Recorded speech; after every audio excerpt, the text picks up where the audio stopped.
Magandang gabi ulit sa inyo mga kaibigan, mga kapatid, mga kabarangay, mga kabarkada. Ito na naman po tayo ngayon. Tutuloy na naman po natin ang ating pagbablog ngayong gabi ito dahil nakauwi na po ako. Pagdating ko po rito sa bahay, ginawa ko, salang muna ako ng sinaing. Pagkatapos ko magsalang ng sinaing, binabad ko yung medyo maruruming damit. Hindi naman damit, brief, short. Binabad ko sa tubig na may sabon. Tapos kinusot ko ng kinusot. Tapos pagpasok ko sa dalawang pirasong brief sa isang short, kinusot ko yun. Tatlong piraso sila. Tapos doon, hinanda ko naman itong ulam. Ito ang binili natin kanina, sardinas. Sardinas siya. Sardinas nga, kakain ng sardinas. Ay, masarap ang sardinas, substantial. Tapos ito naman yung sinain. Konting kanin lang para kasi gabi na. Mga konting kanin na kakainin mo rin.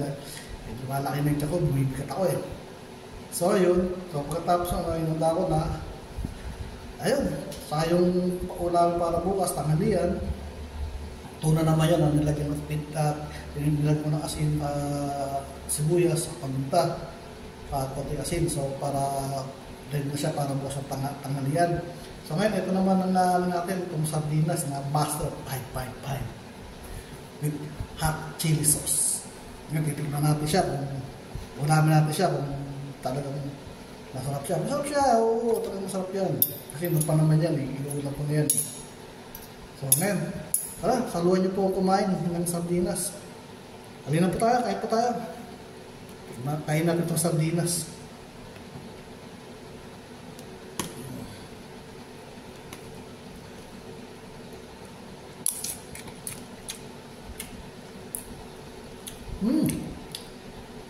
Sarap.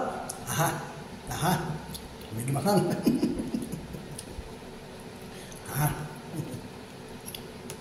Sarap. Dahil lumasa yung lemon, paminta sa asin. Sarap siya. Sarap.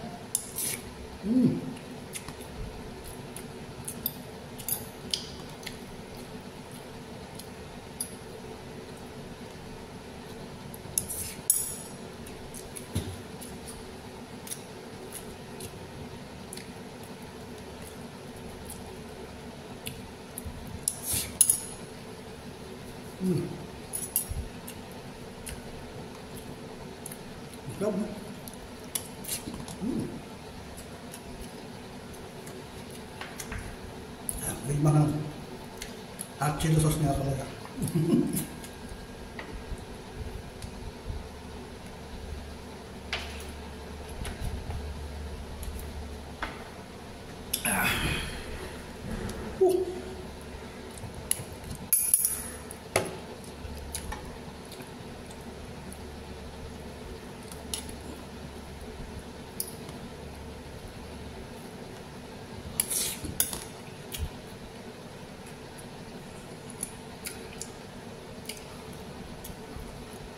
Kahit po tayo, saan tayo? Dito sa sardinas, master sardines. Ang kukunin ko sa kanina, ligo eh. Kaya walang kulay-kulay pula. Eh nakita ko itong, napansin ko itong master. Oh, ako ito, harap sa mga ito.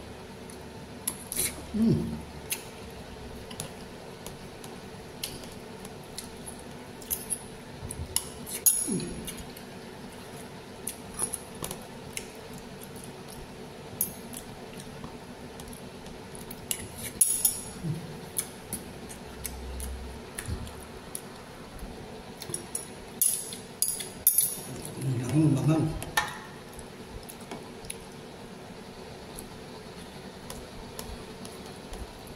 Medyo mahal yung master sardines.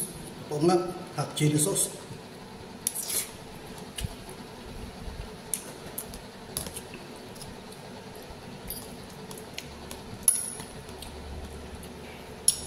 Pagkatapos nito, inom na ang gamot ko, maintenance ko, para sa high blood.